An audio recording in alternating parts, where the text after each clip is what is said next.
আশুক যতই বাধার কামান, তবু সম্মুখে তারা হয়ে আগোয়ান। মুক্তির মিছিলে সংগ্রাম করে তারা, বজ্রপাতের মতো হয়ে বেগবান।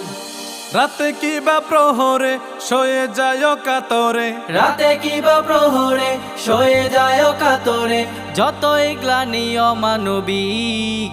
যারা সত্য পথের সৈনিক, তারা থাকে সদা নির্ভীক। যারা সত্য পথের সৈনিক, তারা থাকে সদা নির্ভীক। দুনিয়ার প্রান্তে সফলতা আনতে, দুনিয়ার প্রান্তে সফলতা আনতে লড়ে তারা দৈনিক। যারা সত্য পথের সৈনিক, তারা থাকে সদা নির্ভীক।